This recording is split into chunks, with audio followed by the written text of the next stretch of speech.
Welcome back, everyone. This is Josh Elbow. I'd like to talk specifically today about people with money versus people without money. Some of the specific habits I've picked up on, and that's going to be one of my focuses. You'll see what I mean. Financial habits of people with money. It's going to be mainly about one thing specifically, which is just wealth and abundance and riches are all like one and the same from the aspect of life. So people that drive nice cars, tend to make more money, tend to enjoy their job, tend to have good family life, tend to have good relationships, tend to have lots of love, tend to have lots of good health. Whereas poor people tend to be overweight, tend to have lower paying jobs, obviously. And all a lower paying job means is that you produce less value to the marketplace to other people. Not that one person themselves is less valuable, but the monetary value that they are able to produce, they consume more than they produce. And then they also tend to not like their job as much because why be affluent? Why be in abundance? Why have a job that they like? So it's all these things come together. They're all very similar, but all the aspects of one's life can come down to abundance or, not to be extreme, but poverty, like poor versus rich. Rich quality of life, poor quality of life, which I've been talking about since 2013 at least. But the reason I want to make this video is because I started pitching speculation this year, and my biggest cash sale ever, I've had $1,000 days when I was younger, and then I had a $5,000 day, single day net technically. $5,000 single day in 2017. 2019, I had over a $10,000 day. 2020 this year, I've had a $20,000 day. And coming up soon, I have a single day where I take in over $100,000. And it's still 2020. The $20,000 day was only a few months ago. And I had two $20,000 days. One was for 22, one was for 20. $4,000 days, $8,000 days. But when I sat down with the meeting for the 100K, it was bizarre how easy of a sale it was. Like I genuinely have more difficulty selling $250 or $400 or $1,000 social media services to people that are in MLM because it's a completely different mindset. Most people join MLM because they think they don't have to work a job, they don't have to have a boss. It's an ego issue, which is an ego. Everyone has ego issues, let alone myself, obviously. But most people join MLM so that they don't have to have a boss. They can potentially make money. And the pitch for most MLM is you're going to make a bunch of money. And you have the potential to make, there's no cap. You can make $45,000 a month, $90,000 a month, which is great. I'm not a fan of it. But I spoke with someone who has, let's say they have a few million in let's say they have a few million in assets. I don't necessarily get into this. But I spoke to someone, and I didn't even, usually like in sales, like you have to present a number. I didn't even say the number. I just provided the value of this is what I can do. Like, what would a dollar amount be? Like, whatever you think. And they said 100. They're like, I got X amount millions over here, but I know I got 100 to play with. It was like, holy shit.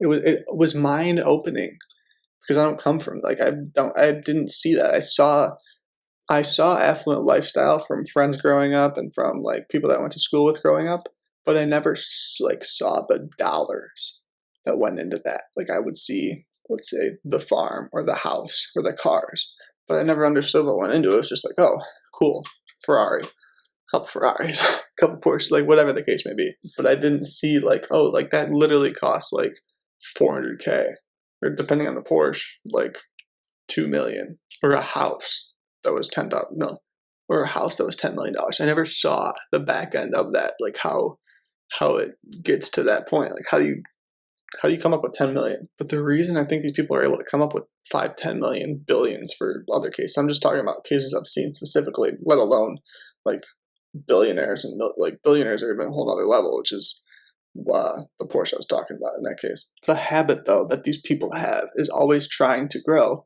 because they know that there's always the ability to grow because life is abundant. And with that belief system in place, they're able to say, okay, I know I'm willing to take not even this risk, but I'm willing to pay the price to learn about this thing. And I'm expecting this certain return on it. In my case, it might be 5%. It might be like, if you really look at the short term, it might be 16 to 30% depending on the specific thing, or 4% a month, like depending on the specific speculation. But it's a lot easier to close deals with those who have money or access to capital because all money is U.S. debt. It's U.S. government debt. It's not like, if we really understand it. No one owns money. Like, the money in your bank account isn't yours. You own the debt of another, which is your asset, is someone else's liability. But you're losing money. You're losing purchasing power of that asset that you own because of someone else's debt. But they can create more of that debt, which loses the purchasing power through inflation, obviously. But it was so easy. They literally came out, they're like, I got 100K. I need this much of it liquid. What can you do? Walk them through step by step all the different stuff. I think it's like a 5% return in 45 to 90 days.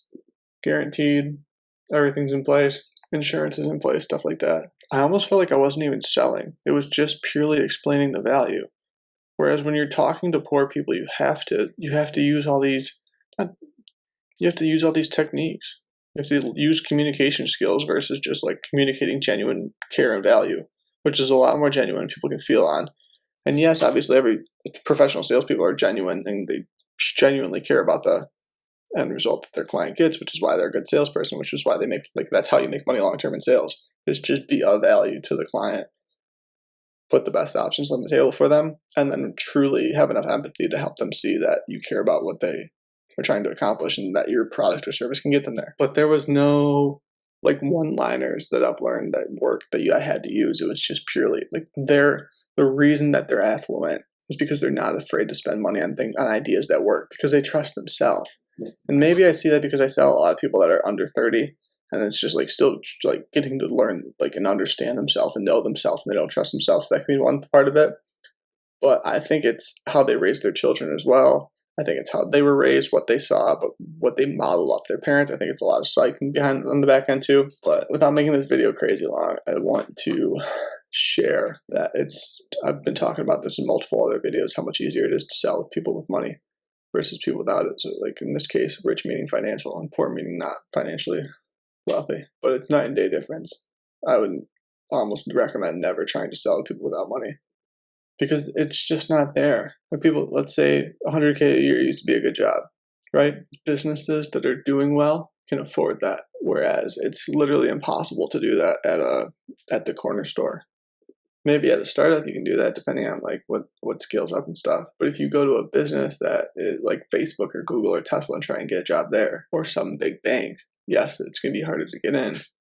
But if you provide enough value to the business, then you can make more money and they have the money to spend. It goes both ways on the business and the personal side. But when you're pitching people for personal items, 100% go to the people that have the money to do it, because otherwise you're just trying to save a dead horse. And I've seen this with multiple clients on the mentality side. I'm sure I've done it myself with things of like trying to pick out clients that are things that I wanted to accomplish as a kid that I wasn't able to, but that's not necessarily what the market, like that market doesn't necessarily have the money or the desire to spend the money and the investment on themselves.